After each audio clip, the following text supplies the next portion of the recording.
This is Harmony, and this is my channel Harmony Stitches, and I'm so glad that you stopped by to visit with me today as I talk about my crafting.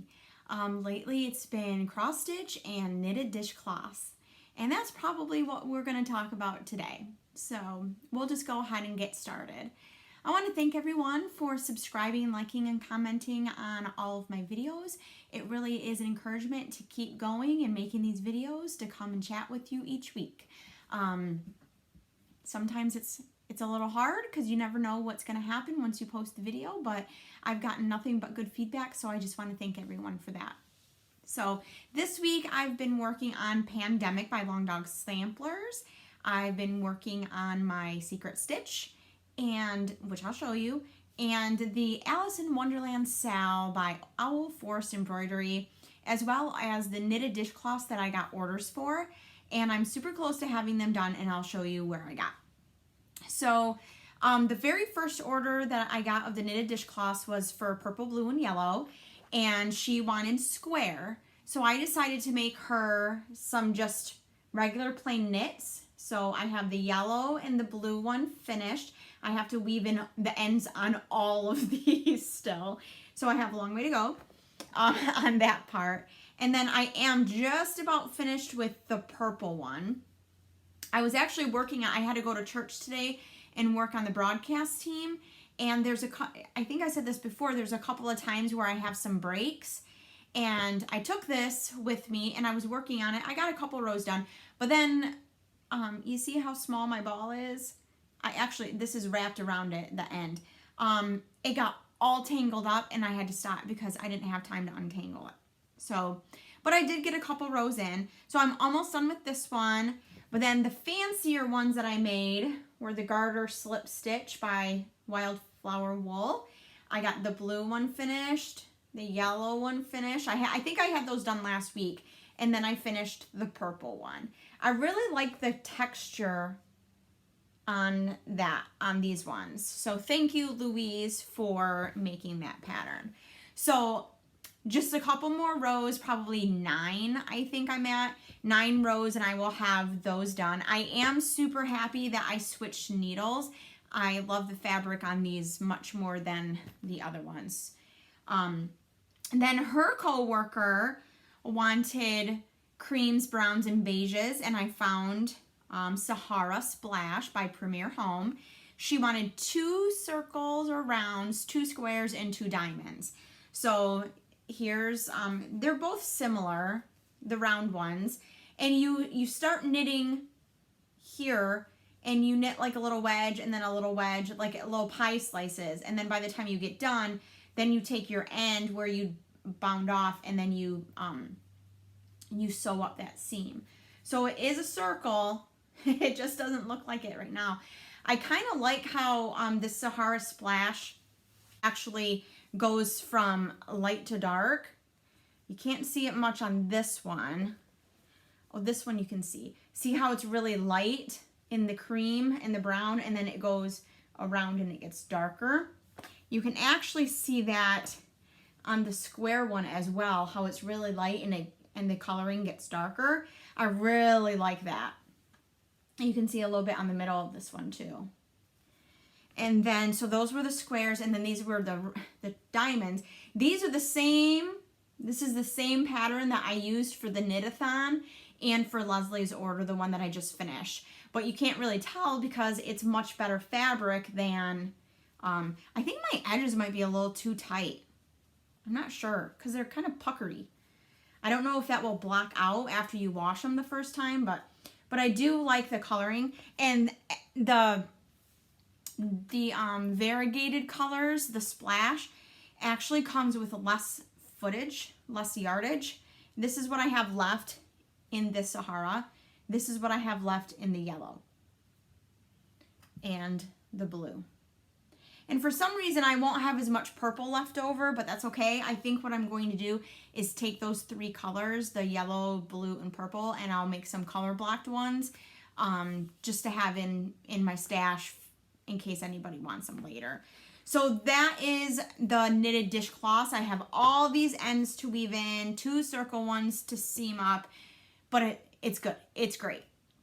I'm almost done. My goal is to have them done by today, but I get kind of exhausted when I have to weave in that many ends. So I'll probably get half of them done today and then half of them done tomorrow, and then they'll be ready for delivery. Okay, on to cross stitch. I do actually have a few purchases. I asked my husband to buy me these. When we're grocery shopping, we always walk by the clearance section and we never know what we're gonna find. They had all of their little fat quarter bundles on clearance. It is about $2.25 off. So these are kind of pastel colors, so I got that. I was a little perturbed because the bright colors that I bought a couple weeks ago were also in the clearance section. And I'm like, dang it, I could have saved $2. But you never know what's gonna go on clearance and when. And then this wreath, I don't know what it's made out of, but it's just a small wreath. You fit my face in it. It was on sale for $1.50 off, but at $3.50 on clearance, I thought it was a good deal because then I can stitch something and mount it kind of over on the side, and then I can get like a little swag of flowers and ribbon and put it like over here or on the top, and I thought that would be really cute. Anytime that you can save even $1 to me is a good deal. So those were the two things that I had this week. My husband bought me those. Okay, so on to Secret Stitch. Last week, if you remember, I had made a mistake on the entire right side. I didn't stitch the border tall enough by 3 stitches, and it all had to come out. I did successfully get that ripped out, and this is where I'm at now. This is Bigfoot Bunch by Plum Street Samplers. So this is the side that I had to rip out, but I got it ripped out. Ooh. I got it ripped out and put back in, and even more. So I only had one flower, this leaf, and I had all of these leaves put in, but they have a border around them in a darker green. I did not have the border all done, but now I do, and then I actually got these 2 flowers and this one done. There's slight variegation in that persimmon. And then also I got some more done on this side. So let me show you the cover. This is the cover. So I have quite a few more leaves to go, but I'm going to continue to plug away on this anytime that I can do it in secret. Yesterday he went away with a friend for a couple of hours, and he was gone for 5 hours, and I got this, and the 2. That's it. That's all I got. I have no idea why it took me so long. I didn't work on it for the entire time. I made dinner, I showered, and then I waited. I waited for him to get back. But I feel that I made decent progress. I have several more leaves to go, and I will get it done. I have to go grab the floss for the other flosses that I'm missing. The Cinnamon Toast by Classic Colorworks is used for the faces, the hands, and the feet of the Bigfoot, and I think it's a little too pink. So I have to find something, maybe 822, that's called for in the pattern for the center of the flowers, I think, or the little tiny flowers that are all over the place. I might use that for the skin of the Bigfoot because I think it will match or coordinate well with the colors of the bodies. So I'll keep you posted on that, on what I decide. I just think that the Cinnamon Toast might be, or the, what is it called? Cinnamon Toast.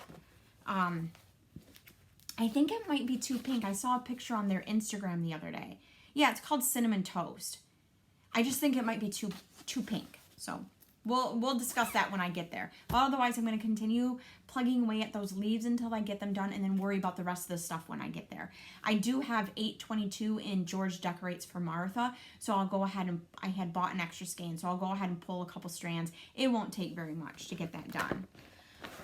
Okay, Owl Force Embroideries, Alice in Wonderland Sal. I don't have a picture to show because it all is all digital, and there's you know, it's all like fuzzed out, so that way, because it's a mystery, we don't know what it's gonna look like. And then the other digital photos are actually of the chart, so I don't actually have anything that I can show you on screen, but each week as I show it to you, you'll be surprised at, you know, as what's emerging.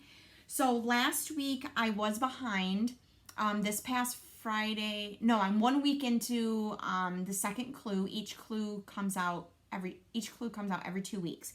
So I was behind because I had started over halfway through clue 1. So last week I said I was going to work on clue 2 and add in the red parts of clue 1 as I went along, because they're not getting in the way of clue 2 or the other clues. So I started on clue 2 and I'm not quite half done with it, but I have made some great progress. Oh, sorry, on the Bigfoot bunch, I'm stitching on 28 count Monaco. It's either antique white or ivory, one of those two colors. They came in my shipment at the same time and I don't know which one's which. They weren't labeled. Okay, so this is part 1 down here. And as you can see, I started putting the red hearts in. There'll be one more here, the 4 on this side, and then there's some flowers throughout the trellis. I did get the flower pots up here done, and then I got the border across the top. The reason why I did the border, the top part of, there's also a part down here for clue 2, because they had said for those that like starting in the upper left corner, week 3 is where it's at. So I knew that week 3 was going to be up here, so I wanted to get the top portion done so that way if I didn't get the bottom finished, I could proceed with clue 3 as scheduled, and then when I got done with that, then I could bounce back down to clue 2. So that was my whole thought process, just because they had given us the heads up on that. If I didn't have a heads up on it, then I don't know what I would have done, but that's why I chose to do the top. So this is 18 count Ada.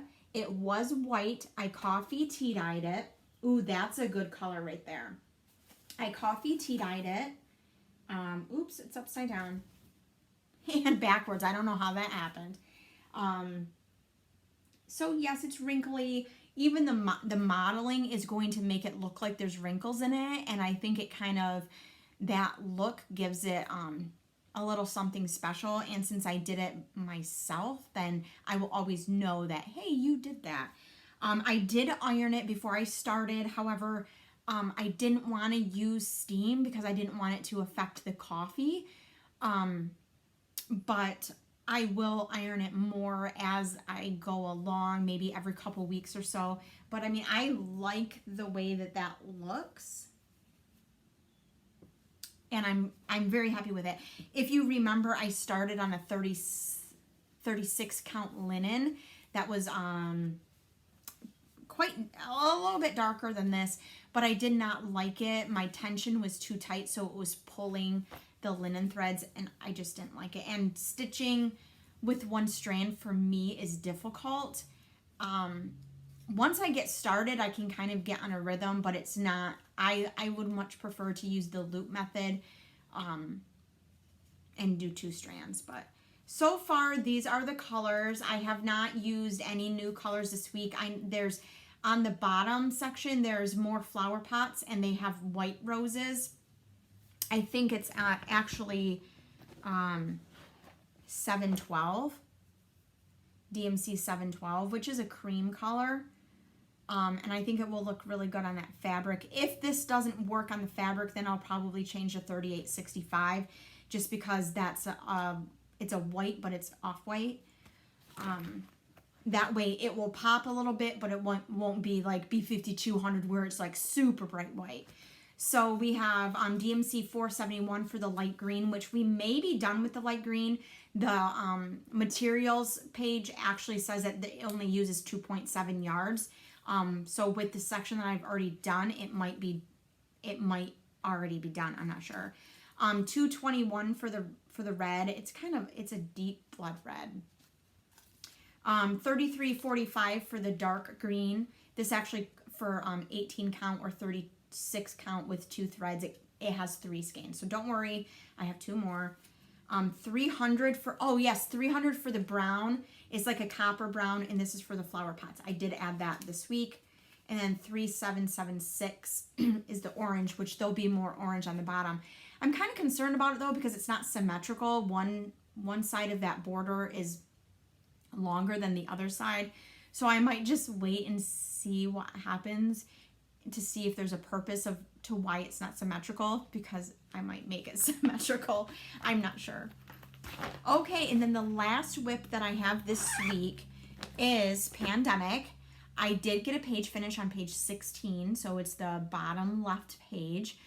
And I started working across the top from the right to the left, because that's how I like to stitch, right to left. And I figured I did have to work in the office all day one day this week, and it really kicked my behind. And I'm like, how on earth am I going to do this, get this project done when I go back to work full time and I'm exhausted? Because right now I'm working from home in the mornings, Monday through Thursday afternoons I'm working in the office. Friday I'm home all day, so I'm not as exhausted as I normally am. So it's going to be a little bit difficult when I do go back to work, but this is my plan. I'm still going to work to achieve to get 8 strands in per day. Whatever I don't get in that day, I will carry over to the next day. And I suspect by Saturday, I'm going to have quite a few strands to do, but I'm going to do my best to get the 8 strands done on that. And then whatever whips I have, whatever other whips or new starts I have for the week. So it will be difficult. There may be some weeks that you don't really see much else than Pandemic, but I really do have a goal of getting this done by the end of the year. I really wish that I didn't take two months off on it, that I could have found some motivation to do something. But c'est la vie, as my grandma used to say, such is life. I took 2 months off and now I have to work with the consequences. So without further ado, I'll show you the progress. So here is page 16 and 17 all completed. It is completely symmetrical. Well, I wouldn't say completely, because by the base of this flower going out the side and this flower coming out this side, it's not symmetrical. And I know it's probably hard for you to tell. On this side over here by 21, there's actually extra stitches. And then this little point and that little point aren't this. I mean, they look the same, but one's 10 stitches and one's 9 stitches. I counted it, and that's just how it was. But everything else is symmetrical. So then this week, here, let me scoot this way. Okay, so then after I got that done, I did come up a little bit so that way I could finish the page, the stitches that cross over from page to page. I did get all of that done here. So there is a little bit extra that goes on to page, what would that be, 11? And then I came back over, I can't even reach across this frame, but that's a flower pot. It's a huge flower pot, a huge motif. And we'll see that one come together over several weeks, I'm sure. But I got the flower pot done. I'm almost done with the deer, but he has one more antler across the top. I did finish the butterfly. I do see that little thing right there. That's a little doggy butt. It's a little doggy butt right there. And I put this dog in. I finished this row and then this row, and I started working on that before church. And I did get this done too. So, I mean, eight strands actually accomplishes a lot. Today, I only have in 2.5. So when I finish this strand that's hanging, I just have my needle stuck in there because I started that. There's a couple of rows that are just small stitches. Once I finish that strand, I'll have 3 in for the day, so I'll have 5 more to get done today. But I mean, I say this every week, it's amazing how much progress you can get with just 8 strands. So I will continue where the little dog here, he only has like 15 stitches left, so I'll probably just wait to see if I have a scrap left over from something before I finish stitching him. So make a mental note to help me remember, don't forget the dog, okay? Because I'm scared that I'll forget him. Everything else I've done a good job, but I want to use a scrap. I don't want to use a whole strand. I like taking the strand and being able to work one whole piece. That's what's good about the monochrome, because you don't have to change colors. I like working on one whole row. So then there's several more diagonals here in this section. So I'm going to continue working on those, and I'm going to work this way. There are 2 hearts here, 2 hearts here, and this is mirrored here. There's another bird, and then so there's 4 hearts, and then this comes down and goes up and then comes back down, connects. So next week, that's what you'll probably see, is this connected, and then some more rows of the diagonal done. I have no idea. Every 6 days, if I get my 8 strands in, equals 1 skein of floss every 6 days. So I have no idea what kind of progress we will see each week, but it is kind of exciting for it to come together. I did some quick calculations yesterday as I was stitching. I have 5 complete pages out of 20. So I am technically 20% done with full pages. Now across the top on those other 4 pages, or 3, because I'm working across 11 and 12 on the top, but 13 through 15, they're half done already, because I just kept stitching up until I got to the top of the frame before I moved the frame to the left on the piece. So I'm hoping that by the end of June, I will have 9 complete pieces minimum, or pages minimum, because June is halfway through the year. And then I will have, if I have 9, then I feel like I'm behind.